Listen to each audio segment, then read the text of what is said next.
Welcome back to the lab. This thing here. Right, progress continues as always. Where did we get to? We were talking about that front end. Chopped and changed all the front end to get that as square, as realistic, as practical. We can't go completely nuts with it, otherwise we might as well just build a new chassis from scratch, and then it's not the car that Granddad built anymore. Not my granddad, someone else's granddad. So we're just trying to tidy up what is sensible without redoing the entire thing and making a decent car out of it that'll be fun and safe. So it did have some pedals and stuff for it 30 years ago, or however long, whenever it was he stopped working on it. There would have been aftermarket pedals available, I guess, but the options probably were few and far between compared to what we can get today. So there were some mounting points around here originally, and of course we just chopped those out because that's what you do, what I do, what some people do. I've removed the tabs that you'll see on the other side there for the floor panel, because that dictates that the floor sits up on top of that chassis rail. And given the height that we've got, or lack of height, between the top of that chassis rail and the bottom of these ones, we need all the help we can get. Here's my boot, for example. It's an interference fit for my boot. It won't fit between here and the top of that chassis rail. So you can imagine trying to get your feet in there and drive some pedals. It's a tricky one. So chop all those tabs off, and we'll actually set the floor height slightly lower with our lovely tilt-in pedals that we've procured. These are flashy, really nice. The only reason why we're going with this is it's actually sensible price to achieve a really good result compared to, I'm not going to say mucking around, compared to trying to use some factory pedals from something else and then make that all work, because all the factory pedals, apart from things like Volkswagen, early Volkswagen Beetles, are all got a pivot from the top, which puts the master cylinders up near the top. And on this particular car, we've got a steering shaft that starts here and runs through and goes right over the top. And then it's going to be a bit of a battle to try and get the steering shaft in the right spot and the pedals in the right spot, and not having cylinders and everything all interfering with each other. Pedal set. Obviously, let's say this is the floor, right? If we set that on top of the chassis rails, there's not a heck of a lot of room up here, and between here and where that, it's not a roof, but the top of the firewall, I guess, Footwell area, sits. So, like I say, I'd like to go 25 mils. We can actually set this back just behind that frame at the front and drop the whole thing down. But we haven't got 25, so it'll be somewhere in between. I'll just make it work. I'll put those pedals in the car. They have to go pretty much right here, and then we'll see if we can make it all fit. I guess the next thing is to straighten out the next part of the chassis that needs sorting, so that we can get on with what we want to do. You'll see it if you're looking carefully. Right here, this frame rail that runs across here is bowed like that, because it's had a lot of welding done on the top side of it across here and none done on the bottom. So when it gets hot and you weld it and then it cools down, it contracts, so it pulls a curve on it. So we've got to come up with a contraption to straighten that out before I go and stick some more things on it and make it even worse. As old mate would say, great success! Whatever accent he has, some fictional thing he's made up. So, very large strops. Actually need to replace these. These are for the trailer. They're getting a bit tired, so not worried if I damage them. Wrapped around the beam, the twig, and some old scrap that I've got lying around that becomes basically our immovable object. That's much, much stronger than this, even though it's got bits and pieces hanging off it. And of course the port of power in between. You can see there's a strop on the other side, obviously, in the same point. And jack away. So it's now straight-ish. It's pretty good. And then when we're doing our stuff over on the other side here, we're not attaching to something that's not straight and making it stronger and then making it impossible to shift it later on. There's quite a bit of stuff to fiddle with. We've got to take all these tabs off this side as well. We might as well and do it the same as the other side, because whatever attaching arrangement I've got over there, I want to do the same here so that you're not reinventing the wheel for both sides of the car. And there's a bit to do here.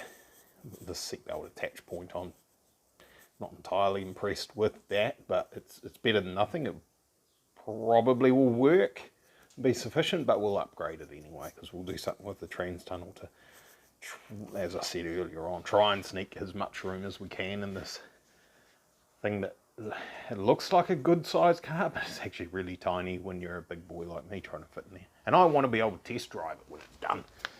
The other fellas will fit in there no trouble, but there we go. That's a mount for our clutch and brake pedal assembly. Enough room for a relatively small accelerator pedal on this side, which will hinge from the bottom. So I've made that step down just to give us more height for our feet. If we're going to have people with smaller feet, we can do something like what we did in the March, where you have a plate that you bolt on that steps up the floor height to suit people with different sized feet. The pedals are already shrunk down. They have 2 sets of mounting holes. They're down as far as they can be because of the height. If we put these up the other way, then the pedal's basically going to interfere with the top of the pedal box, the footwell area. So that's 2mm steel, electrogalv steel, fully TIG welded all the way around there, which will give the chassis a little bit more strength, a little bit more rigidity, and then we can just do aluminium panels around that. We'll do a 3mm aluminium floor through here. You don't want to run over a Waratah standard and have it come up through the floor, so we'll do that. A bit of sorting out to do along. Right, I'll put the pedal box in there and show you that. Just like that. Looks pretty good. It's tight for me to sit in there and put my feet on the pedals, but I'm relatively tall. You wouldn't want anyone taller than me trying to drive it. It would be a nuisance. We are going to have to put a concentric slave in it because the sleever's in the way. There's ways around it, but that's the simplest, easiest, best way to do it. In which case I've just wasted the money getting that rebuilt. Never mind, that's my bad. I'll throw that away. I got the clutch slave cylinder rebuilt. That's probably already done. I'll give them a call and check. It's just the way it all works out. If we had a pedal set that was swinging from the top with the master cylinders mounted here, then that wouldn't happen, but then we run into other issues with the frames where they are and the way the pedals swing and how much room that takes up and all that sort of carry on. That's a better deal with that and a concentric slave in there. Bit of a shuffle. Have you spotted it yet? That's right, we kicked that off the hoist. That thing looks huge in comparison, doesn't it? It is big. I should check the wheelbases, shouldn't I? I suspect because of the layout, this has possibly got a longer wheelbase than that. It is certainly much, much narrower. You'll have to excuse all the rubbish on the ground there. So the back end's, well, I don't know, a third of a tyre width past the march. It's not lined up 100% square, but that doesn't matter because you can see on this side it's a hell of a lot smaller, heck of a lot, if you don't like words like hell. I made the template to go on the floor. That potentially could end up being the floor. It's 2mm thick aluminium. That's going to be hard to do. But there we go, got that. So I did a bit of a panel underneath there. We could have done that whole thing in steel, but we'll do it as a separate panel. If we do it all in steel, what happens is when we get this powder coated, that ends up being powder coated, and it won't last with feet on it running backwards and forwards. It'll get all scratched up. So we'll do it as a separate panel, just plain sheet aluminium. Hey, if they want to change it to the tread plate type aluminium later on, they could do that. It'll just be held with rivets, or maybe even just glued in there will be fine. It is on the hoist because we've got to have a look at the front suspension geometry, whether this was done to be exactly the same as what the Triumph Herald had, or whether it was done based on the plans, or whether it was done and there's just some sort of error going on there, or whatever. I don't know, and doesn't matter, not having a crack at anyone, but we do want to have less camber. My phone is as close as I can guess to it level. You can see that we've got the top of the tyre is out further than the bottom. We'll want this to be nice and grippy on the front end, nice and slidey on the back end, because it'll be more fun. Whether it's faster or not is kind of irrelevant, because this is more about fun than anything else. So as you can see on the lower mounts, I've put the shims back where they were when the thing was originally came here. There's some shims there, and there's a shim stack at the back and everything. And on this side here, I've added, just obviously, temporarily added a 6mm shim front and rear to try and bump that out to see how far that goes as far as cancelling our camber out of it, and nowhere near far enough.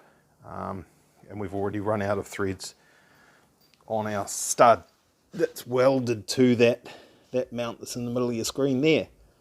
So the answer here is make new mounts and set that hole that bolt there is in out further to get us neutral with no shim stack.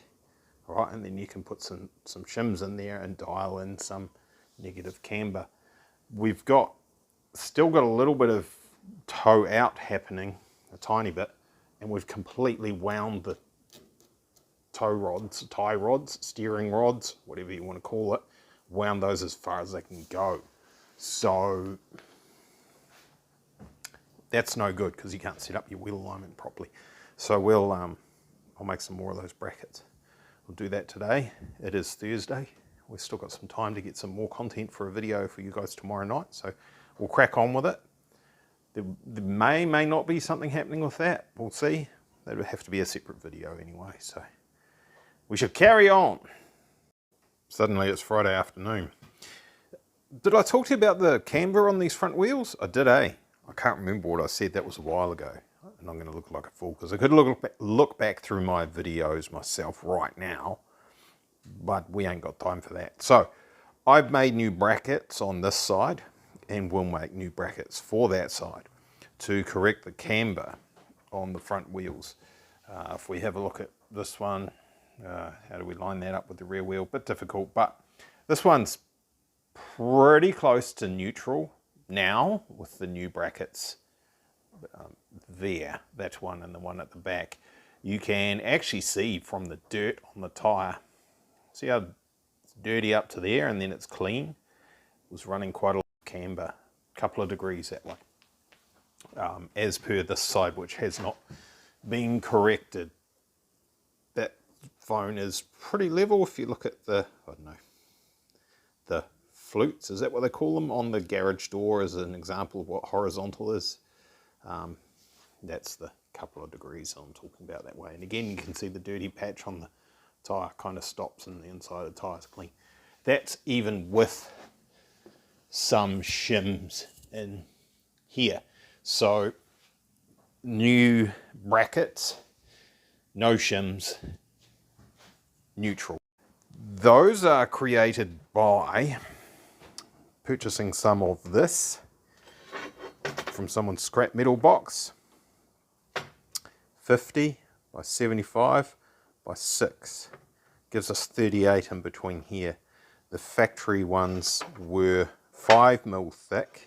So we're just a little bit thicker and stronger and heavier, yes. And they're 35 between here. So that's fine. One washer, front or rear, to space it accordingly, and we'll be good as gold. So I just mark them all out. There's the other one that we have to make. Gonna make those. I just mark them, drill them, and then cut them. Far easier to drill them while it's all in one piece to hold it. So that's 2 of those done, 2 more to make.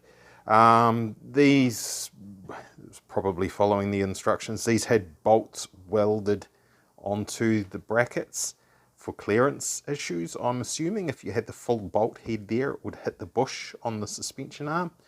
The only issue, well, one of the issues with that is welding bolts. The bolts get very, very hard where it's welded, and they can actually crack and snap off.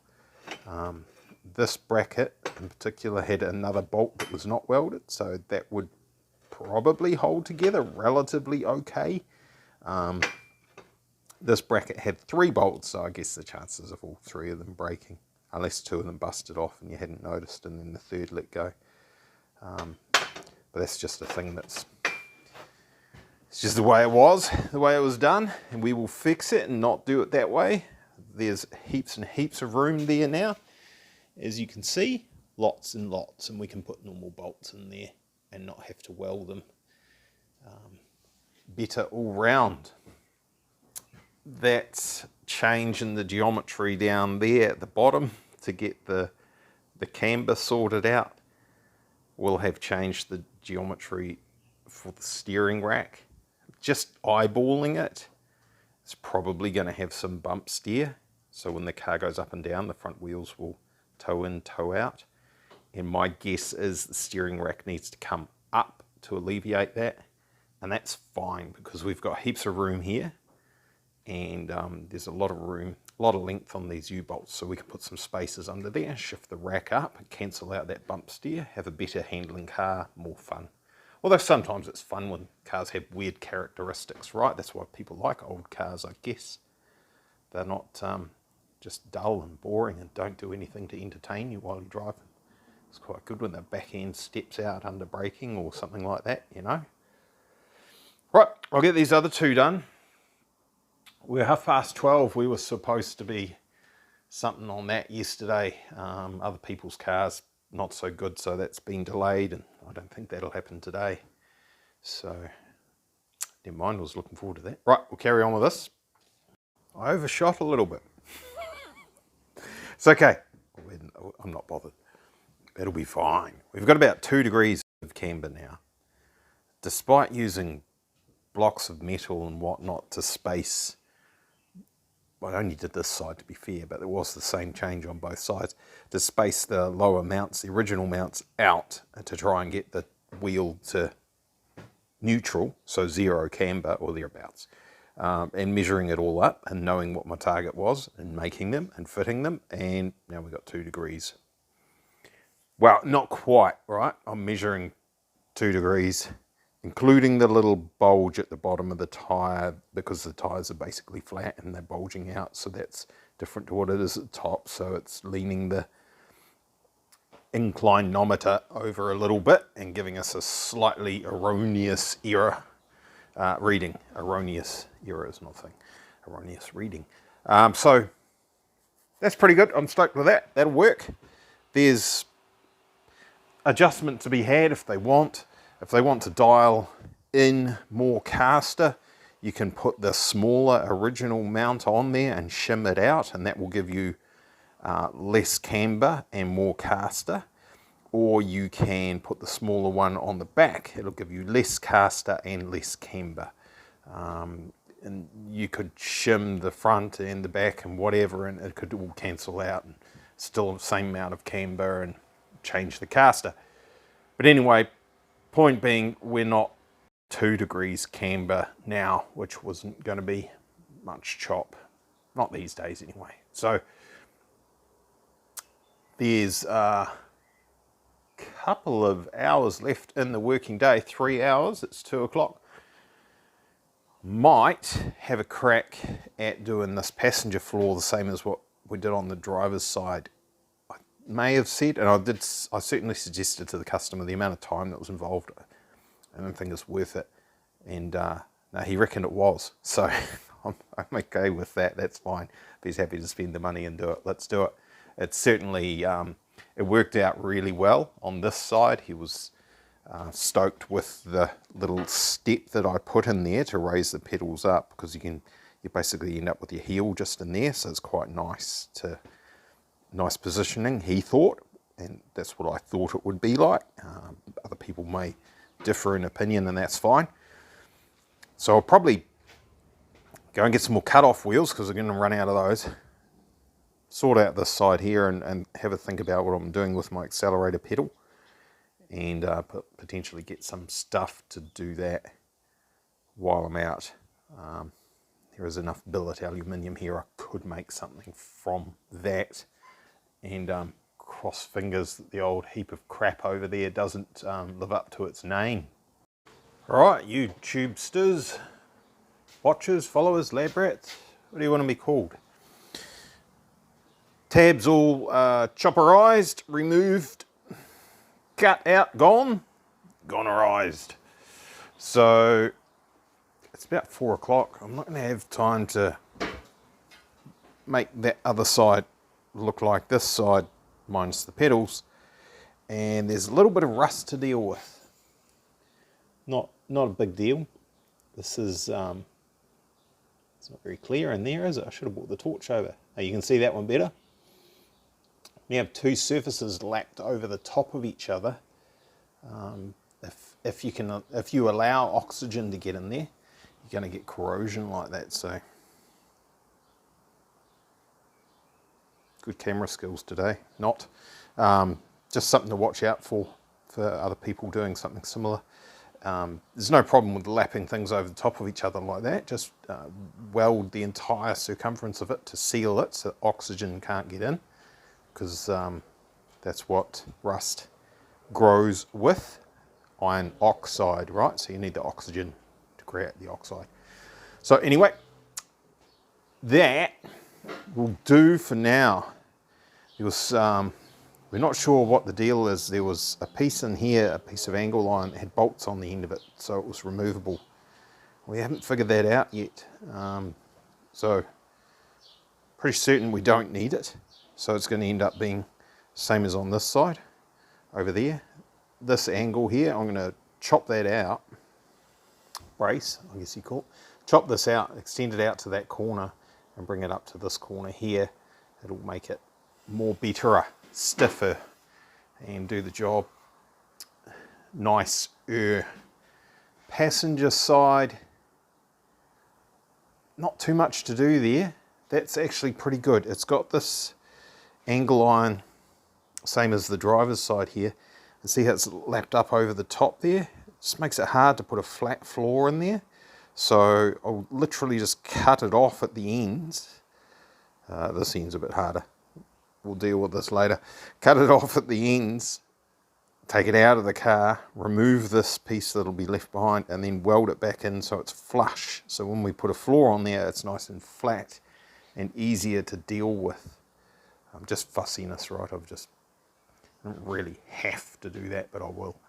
Still considering, after looking at a couple of pictures of some other vehicles that are very, very similar to this, this round tubing may disappear because the transmission tunnel may end up being more of this 25mm box section and run it right through and incorporate it into this frame in the back here. It will just increase the rigidity of the car, something chronic, because at the moment we've got a very large area that's just wide open, no bracing, no support, and she can be a little bit twisty when it's like that. Okay, right, it's raining outside a little bit. Still heaps to do, but we are getting there. Tried to get my hands on a steering column today. There was one available potentially from a local wrecker, and I stood in the office and waited for a very long time. Didn't get any attention, so I walked away. we'll source a column from somewhere else probably. But yeah, at least now we've got wheels that are at the right angles, pointing in the right directions and all that sort of carry on. Like I said earlier on, we're probably going to lift this steering rack up. I'll take the shocks out of it, and then we'll put some blocks of wood on the ground and we'll lift the car up and down, and we'll check for toe change as we go up and down. And if it needs to be rectified, I'll get on with that. But it's that o'clock. I've got to go and edit a video for you guys. Thanks for watching. Catch you later.